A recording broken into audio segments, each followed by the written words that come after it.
eningizimu empumalanga eShwalanga enyakatho la kufinyela khona lelikhala umsakato hamba imbili evezo Swatini eveni labo makhelwane nangeshare kwetlande kuMadasto vuka ngiyakuvusela ngoba manje isibongo sami ngizahleli lakho lelikhulukati lapha lithiwa the Daily Bread ngihamba namigcotshwa kwasomandla ngihamba na prophet hlula amadimoni lokho sephetule ebekeleni purpose ngicela uvuse nababukeli nebalaleli emakhaya.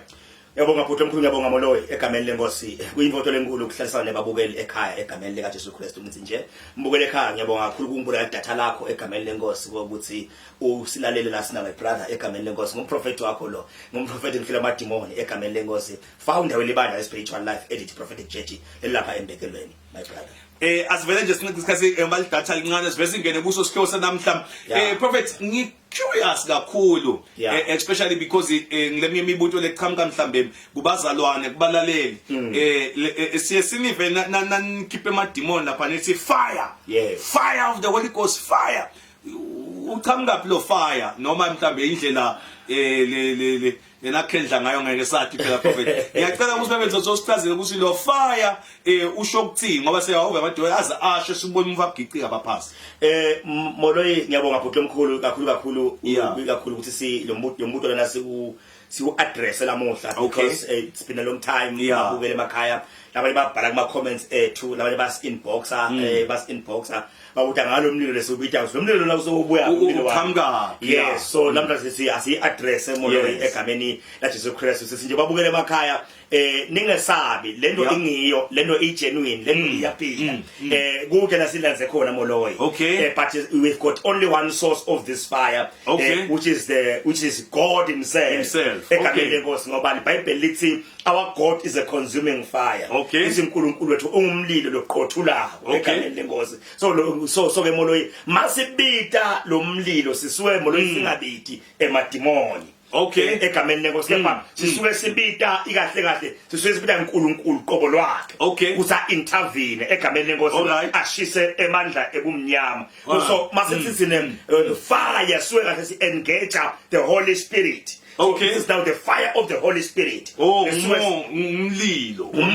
wamalo ingcwele. Lo mlilo ngulo lo futhi soshisa lamadimoni. Moloyi phela ungakhohlwa. Indzaba ithi mawubuka incwadi yemisebenzi yabapostoli. Egameni lenkosi leBhayibheli lithi egameni lithi iBhayibheli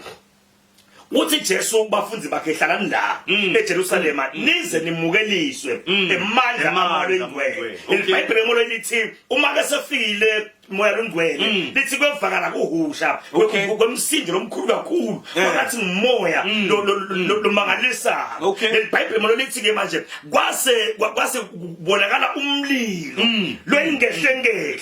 wafika wagcwalisa lendzawo bahleli kiyo lithi iBhayibheli base baqala ukukhuluma ngetilimi lahlukahlukene lo mlilo loyo kwakungumlilo wamoya longcwele other words kwakubukhona baNkulunkulu so sikhuluma sibita lo mlilo sibita bukhona baNkulunkulu noma bukhona bamoya engcwele the time more ubona umuntu agicika phansi amanifest emadimoni kuswese ungilomoya kuswese ungilomlilo wamoya engcwele lo shisa emadimoni uwaforce ukuthi agcina aphumile akhula umuntu ashiye lo muntu ngisho nje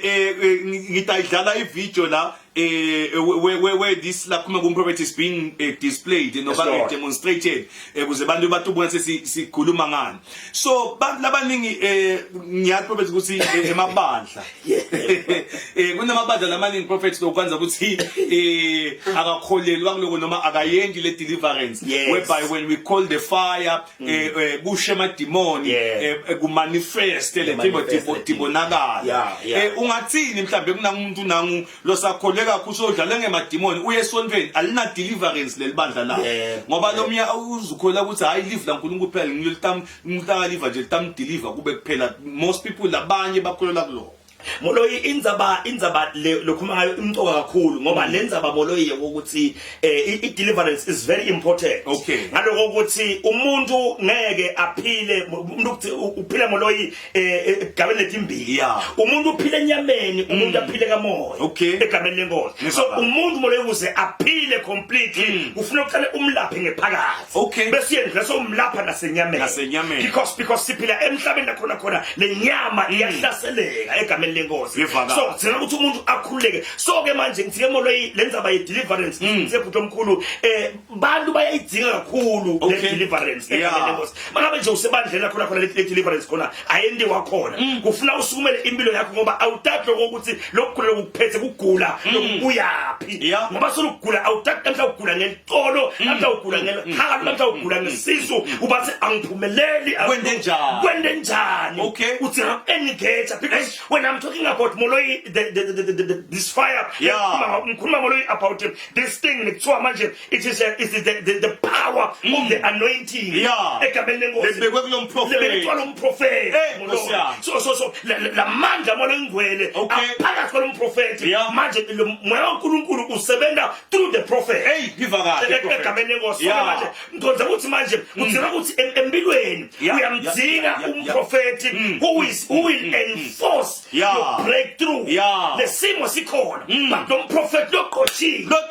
utawufike enforce le breakthrough noma lenkululeko yakho. Lesimo siyibona indzawo yake khona umbabe siyaphila abambe nomshado wabo uphila umshado wabo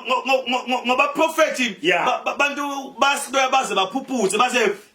babaphuphuthe tiko tendeke kunjani but mase nifika nethi now the fire of the Holy Ghost upon the situation ngoba phela ngiyabona iBhayibheli lithi our God is a consuming fire. Lokho ukuthi lo mlilo ufike ushise yonke into lengasilo iqiniso noma lengemanga noma lephakathi lo muntu prophet. Ebuka lapha ekhaya senokuchazela umprofeti kaNkulunkulu ukhona prophet lemadimoni kusasa. Uyathandazela come and experience the anointing, the power. Mawufika phethule embekelweni sikhathi ke ekuseni ngo11 ngeke ke umprofeti ahlalele wena ke wena sokuchama ngabo 2 nangabo 3 11 nje makashaya ubuse ukhona wena sowuhleli umlinzile shaya icingo ke manje intombo ngitoleti uthi prophet ngicela ukubona ngifuna i-deliverance utomthazela ngokuthi ngifuna usingiwakhiphe lamadimoni. Hallelujah. Ngoba prophet sinesibantwana sihamba siemahlathini silanze bochuchu umbani utafika sinusa bequza kuthenga anointed people bafana prophet hlule emadimoni. Moloyi my brother ngithi angisho ukuthi this is the time, this is the season lapho nakhona uNkulunkulu asiphakamise khona for such ikakhulu ukuthi sithatha so lesikhathi lesi Moloyi futhi lesi lesikhathi lesi Moloyi ngesikhathi sahlula amadimoni abekhona bayitolo boMose babakhona bo Paul bo Peter bo Johane but ungathi lamuhla lesizini yabohlula amadimoni bafika bo Dr Nesh boba besikhova bendlula Moloyi bathi uNkulunkulu phela uhlela phakamisa abaprofeti ba manje asimukele i-change ukuthi the time uNkulunkulu athatha ihero lebekhona embi kwethu ukusabele ihero egameni lenkosi. Moloyi leBhayibheli lithi encwadini Exodus chapter number 13 mawubuka verse number 21 awumfunze bhuti Exodus 13 verse 21 yebo emini sibakathe abehamba imbi kwabo ngensika yelifu abakhombisa indlela bese kuthi ebusuku ahambe imbi kwabo ngensika yemlilo kuze abakhanyisele indlela. Ngalamanye amagama Moloyi my brother ngikhonze ukuthi when I'm talking about this fire of the Holy Ghost esihlale siwubitha sikhuluma ngekukhona baNkulunkulu bukhona the presence of the Holy Ghost. In other words Moloyi mawufuna khipha emandle bumnyama ufuna madimoni Moloyi awakhiphe emntwini ushiye kungenalungu ngivaka kahle prophet ukhipha emadimoni ufake ipresence yaNkulunkulu ngewufake noma yini no but utawufaka the fire uthingeka the fire lo muntu uflahlane Moloyi kuvutha lakuye ngoba leBhayibheli lithi emadimoni makaphuma emntwini ayahamba yehlane ngivaka afunenza la ngahlala khona la kanekisa khona but the Bible lithi awayekeli kuhlola nangemuva lo mlilo osikhiphile usesekhona yini ayahlola. So it is very important ukuthi ke manje lo mlilo uhlale uvutha ngevakazi komuntu uzothola ideliverance yakhe atophila keleke egameni lenkosi. Lengichaza iBhayibheli ngoba uthi prophet lithi le Bible la ebusuku yes moloyi because kuyenteka empilweni ukube semini hey moloyi bayishaya isithombo sibuthi what a revelation egameni lenkosi. Ngichaza ukuthi ebusuku ebusuku Nkosi yami khona bathakazi bavuke khona bese kufuneka umlilo akufuneka lifu prophet akudinga lifu ngoba kusebusuku. Hey my God ngiva kahle prophet kuke besebusuku kuphansi kugula moloyi Nkosi yami ugula uve ukuthi ngiyafa ngiyahamba ngiva kahle prophet ngoba kusebusuku egameni likaJesu. Makufika busuku kudingeka umlilo prophet makufika busuku manje kudingeka umlilo. My God utafika ushisa amandla bomnyama kushe konke kwasani kuthiwa lamini bekahamba nabo ngensika yelifu kepha ebusuku akudingeka ilifu la no akudingeka umlilo. Nkosi yami ushise ngiva kahle emandla phakathi my God ushise emandla etapho ushise emandla ekugula. Angithi prophet uma umuntu kumhambela kahle naleli futhi shokona iglory yaNkulunkulu yes molo but ebusuku kuhlasela yonke into iyavuka. so ngesikhathi sombekala amademoni singilive tawususa bumnyama lampilo mighty Jesus ngoba kuthaka kubumnyama so makuthiwa the Holy Ghost fire ithuma isimo kusha la mademoni kulo muntu moloyi angathi sayikhuluma kusebenini sibona lapha moloyi le Bible khona lapha Exodus le Bible lithi before uNkulunkulu athume Moses le Bible lithi uthi uNkulunkulu kuthiwa Mose bekelusile ahamba nje in the wilderness. Le Bible lithi wathi Mose uyahamba wabona sihlahla labe sivutha basivutha kepha singapheli. Le Bible lithi Mose wase uyasonzela afuna kwesi sihlahla lesivutha singapheli kwendeke njani kuthiwa Mose asasonzela wase uva livi livela elangabini ngiva kahle egameni likaJesu Kristu. So le livi liphuma kulelangabi lemlilo. Lokho kuselo mlilo usho in prophet lo mlilo usho uNkulunkulu himself ukhona. uNkulunkulu ukhona lo mlilo. My God lithi livi ngikuvile ekhala ngoba ngithambe bakhulula. In other words kwakuNkulunkulu himself lo mlilo ngoba uNkulunkulu akabonwa ngemehlweni yakhe. No ungambona in a form of a tree in a form of fire in a form of a lion. My God but not in his physical structure egameni lenkosi ngoba uNkulunkulu ongabona ngemehlweni yakhe. Nkosi yami lize lisemalanga emehlweni akhe avuthe emalanga ongumlilo yoqothulako. My God thank you Jesus Christ. So angeke bese ke prophet esebasola ngabaya kusola uma sikiba amademoni ende ubita uNkulunkulu lakhe uthi the Holy Ghost fire bese kusha idemoni ngoba idemoni cannot withstand the presence yaNkulunkulu. Nalokuthi namoloyi kufuna ukuthi ngoba labanye saba confuse le mililo moloyi ngoba everywhere iyabika le mililo ngoba moloyi emandla anointing grace ayifana. We can call the same fire but lo lushintsho lo uyenta le fire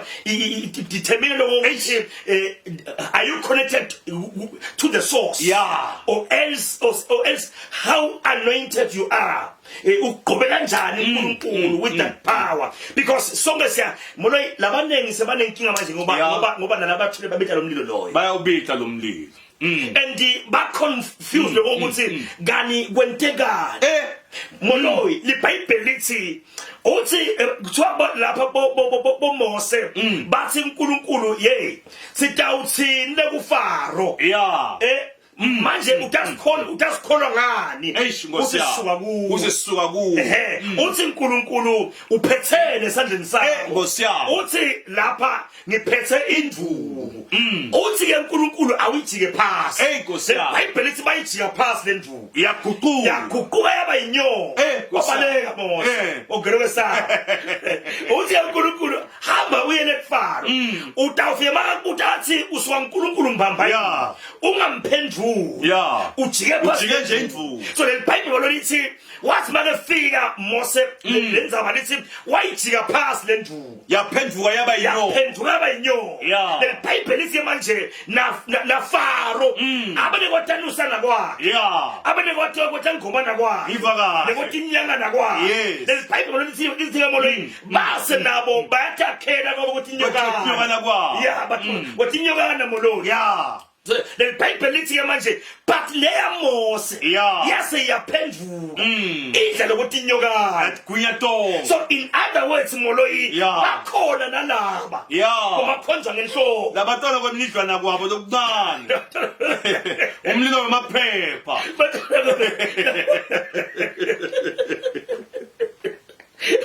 so bakhona moloyi nalaba laba kulandzaka lo midlwana kwabo ngivakahle ngoba nabanye moloyi lento moloyi asikhaze labanye ba-operator ngasigujana ngivakahle so kulesapho lesikusigujana ligama lalo sigujana kuthiwa ngifire ligama lesapho kuthiwa ngifire so lo muntu makabita lo fire akabiti lo mlilo kaNkulunkulu umlilo molengcwele ngivakahle ubita lo mlilo walesigujana ubita lo moya lo fire lo lapha esigujini so exactly molo lesisho ukuthi nalabo abafana batakhela nabo kwetinyokana but nako kwafanana nale ya Mose ngoba molo siyesasho ukuthi Sathane kahle uya imitator lo kaNkulunkulu uthatha lo kaNkulunkulu naye akwenza ngathi sekufana na kwaNkulunkulu namhlanje there are many prophets outside there and ngokhona kuhlonza ukuthi lona ke usuka uNkulunkulu manje that is why the Bible lithi manje we must be introspective kufuna sicela bomwe lo mlilo la ubita lo ubuyaphi wayikho lemilidlwana labese bayibita la umuntu athi abite bo fire kanye fire ulapha kulesigujana uyabona kanti na ubitwa info eliqobo anointed the man of authority ubita lo mlilo lo wabitwa ngeElijah kwathiwa lenkunzi noma besithelwe ngemali moloyi bathi altar lavu kuthiwa moloyi waqale wathi abaqale kuqala babite wabobhali wabiza what to ngoba kuyendeka prophet ayikhona man molweni sayikhuluma babita bhalo wabiza ju so manje utawuya kumprofeti noma ngqodo noma ngabitwa lona bhalo wakhe lona sikutshana wakhe ambita ngafaya athi sowe seed athi hlanyela la athi wanikela ngemoto lomnye prophet namhla uhamba ngetinya awena lutho ngenza bayabo bhali ngeke ngafunza molweni article la social media lo munye bekasolo inkosi yami lo papa walandlela indlu la lenze khona hayi ngiyakutshela ubuya wasikhipha kweshumi lokungaka njalo ngenyanga kutawende nga A B na C sokhipha kweshumi mangibona lapha mfundisi lapha kuthiwa lona wakhipha nemoto yakhe lombhali inkosi yami ukuthi ihamba umfundisi ihamba umfundisi kuthiwa lapha le moto lena nje ngasesamasa betinyawo mngami asinike umfundisi emoto le ngoba ufuna ukuthi ngithwena kuya la ngisembise kona egameni lenkosi hayi lapha ke molo mangifunza la ngifuna sekuyaliwe lokho ukuthi sokuphela kweshumi kwakhe lo ukuthi akusa my god kuthi udlaleka kakhulu wena utsangikhiphe kweshumi lapha ngaze ngamika nemoto yami kodwa thimbe soyathi lu ngathi lesengiyayifuna ngihamba nayo ngiyaqapha so lo muntu moloyi waya emvini lo lanzelendvo lo bigger the same fire but ngoba moloyi angisho kwahlukana le source yalo mlilo kunjani kuthi ngibani le source ngoba ngeke lo mlilo kube ligama lesithixo noma kube ligama lasigujana noma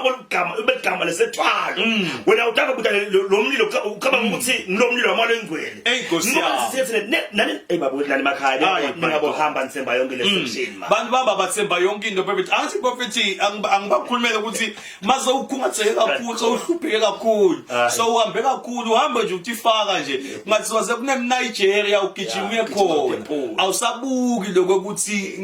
kwentuwani la kuyini lo and ke inkinga yamaswati namaloyi ithi ngaze kugcwale kwakho uvele kuthiwa kunegcwala kakhulu nesasasa ya kuthiwa vele ayisuke eNigeria usuka eMoza la nje bava kuthiwa buhlohla nami lo bangathiwa ngisuka ngeSouth Africa lo ngifuna amadimoni kuthiwa ngemzansi ungamangala futhi ungagcwala ukuthi mathiwa hey kune prophet lo matimu qhamuka kweSwaziland yeah so thina bantu ngathi le ngqondo yethu yento lokuthi sibelieve ukuthi umuntu osuka overseas nguyena mbamba yeah so lo walana lo anointed mbamba simbukele phansi lo walelo lanzethinto sivathi ngiyembamba angisina Jesu kusho kona ukuthi nakafika eGalile kwaba the same thing umprofeti akemukeleki enzaweni yakubo bese kuthiwa nje hayi ngeke man vusmus man ngeke lona man siyamathi ukhulelelana kanzi sokweqile soshiyo igobo ngoba liyashiyana kuthi ngakuthi ukwathi ukushesha ubone singathi umlahla avuleke emehlo umoya babukeli so ngiyankusata ukuthi ke umprofeti ukhona ngabe nguwe mfowethu lapha ekhaya sowufisa nekudibulala lahlela ngokonke lo nako onetimali takho unemsebenzi kuphelile manje ungithathe lapho la ukhona khona so ukushiye nalomfana ukutalise abantwana wakushiya nalobonayo so uhambile uyeva nibathi hambi kahle ngiyathi mfowethu ipressure ekhaya ukuthi konke kusemahlombe akho usuphumelele uhleli la kumathapha uyadibuka impilo yakho solimenza wona ukhona uNkulunkulu wahlule emadimoni ngoba sometimes ungarelaya uNkulunkulu washunyelwa yena ngaso sonke wanikwa mhlambe washunyelwa waphendula bathi hambi kahle mina bese ngise aseude so utotesta naNkulunkulu wethu so utesta naNkulunkulu wahlule emadimoni so ubona ukuthi ngeke yini uhambe uyofakaza bese bawushumayela prophetic lecture televiki engicase batayithola babukele la khona kuthiwa after sekasinzisiwe Peter ngoba kusinziswa kabili prophet engayenza bafune siyikhulu Peter wahamba na Jesu angakasinzisi ngoba abantu basengakwazi ukusinziswa lokhu physical lithiwa nasekaqhwila Josi ngimsinzisi usiwambaba ngesandla wase uyamphakamisa lamagama lawakhulu bagibela la sikwebheni uthi ngempela wena uyindvodzana yaNkulunkulu ngoba somsinzisi kuze ke ngiyomithi mina ngenteke uthe kumprofeti amadimoni nawe ungilomunye lo hamba nenceku yakho kodwa sewuyaqwila mawungamane somethe seprofeti amadimoni inyaza le akubambe nje ngesandla kufaka kulomkhumbi ube sewuyisona ngempela domprofeti le Bible molo lithi le Bible letinqeke ukuthi ihamba nabani na Elisha na Elijah diyogawula ngosiyami iBhayibheli lithi kwaphuma lizembe emphinini laseligumukele emantini base iBhayibheli molo lithi lenqeku ya understand ukuthi kude longangisida kulaba prophet abakhona la naba lesihamba nabo la ngoba kusibo bonke moloyi ngoba khona phela ama minor prophet yabo manje iminor bese iyati ukuthi fide besiya kubani ngoba moloyi this thing first ikhulume kahle kuthiwa this was bekuliqembu leba prophet but they were serving under Elijah so that the Bible says babahamba kanye bayogawula so kuthiwa nalo lahla lizembe nabe ngumprofeti wasayena kuthiwa ke bawabona ukuthi emandla lenginawo my God awalingani ukuthi ngalaza lizembe kuthiwa wathi no angiyeke umprofeti onemandla the major one the big prophet kuthiwa wasuyambika wakhala wathi babe ngosiyami kuthiwa wabona ukuthi lizembe lakhe lilahleke wathi lilahleke la my God ngoba moloyi kuze umprofeti akushite kufuna udiscover ukuthi solahlelo lenzembe egameni lengoba my God kuthiwa wafika Elisha wathatha luthi walifaka walidosa lwaphuma egameni lengoba so ngekuthi ke moloyi ekhaya noma ngabe nje ungilomunye mhlambe uyinceku yenkosi la ukhona zembe selilahlekile uyeva ukuthi uyadrama uyeva ukuthi sowushaya ngempini zembe kazela buya phela ubeke nje phasi ngoba ine pride moloyi pride yabulalana ngoba nalezembe kunika ukho walilanza khona manje into zetulahlekile ukhona umprofeti ngaSomali ngosiyami ipride bosakwe ngepride prophet ipride molo iyabulala ipride molo iyabulala ngoba ipride eneloko ukuthi noma sobala uyafa yeah usabe ukukhala uthi nangifa usabe ukukhala ngenza by pride so ke so but molo noma kunjalo thina nawe angasiye kubatshela but awuze baphemvuke basume phasi ngoba sibona umuntu abantu basitakala molo baphila ungichaza ngeinternet imessage iyawuhlala toti yeah uyawuhamba uvule ukuba sehlula amademoni chapter episode 17 yeah wakhuluma wathi pride bafundisi ngepha noma kunjalo molo yithi nje buya usitakale egameni lenkosi buya utositakala ngoba ngichaza ukuthi nalendvodza yalomfelo kati yayingumprofeti naye kodwa yafa yashiya ikwenene uyayibona ngidwa kwathi ngalomnye umprofeti ukuthi atawuqedula lenkinga leshiwe ngilo molo yazivalelise my plan asivalelise phela no asivalelise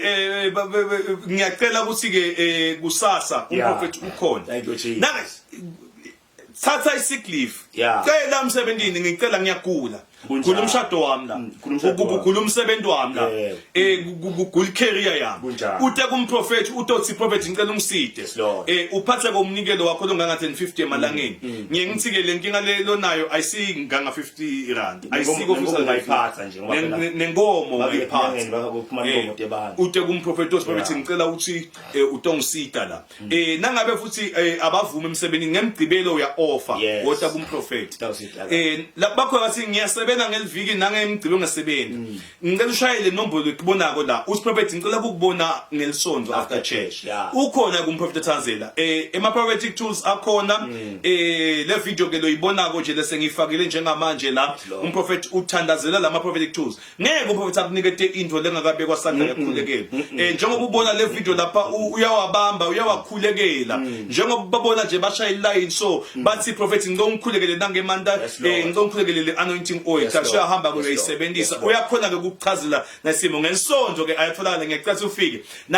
ngalesithathu ikhona the water of life khona ke the anointing oil kanjalo ke nangemgcibelo ikhona nangesonto wena konje gijima utobona lemgcojo kaNkulunkulu ngiyacela sivale sephephethe please uchazela ababukele emakhaya mbukeli wami ekhaya angisho ngithothe kakhulu ukuhlalisana kunye nawe ehlelweni egameni lenkosi kwakathi uNkulunkulu angakuvuselela kabusha emoyeni wakho uunderstand lemfihlakalo uphinde futhi ukhona ihlolisa lapho umoya egameni lenkosi lapha ekhaya umprofeti wakho ukuthanda kakhulu ngicela ukukhulekela kafishane nangu umbukeli ekhaya moya ngicela ngiyakhulekela babe egameni lika Jesu Kristu sivile sabona ngawe ngongcwele ukuthi impela vele ungumlilo phila ulabo namanje uNkulunkulu nangu umbukeli kunenkinga kuninginamba embi kwakhe empilweni yakhe siyawumemethela umlilo wasezulwini the consuming fire of the Holy Ghost sithi mawushise manje bumnyama my God ushise manje madimoni yes ushise manje bathakathi yes ushise manje muthi awushise manje kugula ngegama lika Jesu Kristu uyaphilisa sonke isifo lesemtimbeni wakhe yes manganise ngongcwele umbuko lapha ekhaya wena buhle lebudunyiswe ngegama lika Jesu Kristu amen amen lapha ekhaya umbukeli umprofeti uhlema madimoni ukuthosa kufanele uNkulunkulu azozula ngakubusisa akuphakamisa kuqinise kumadini yena ungakhohlwa umprofeti athi when I see your face I shall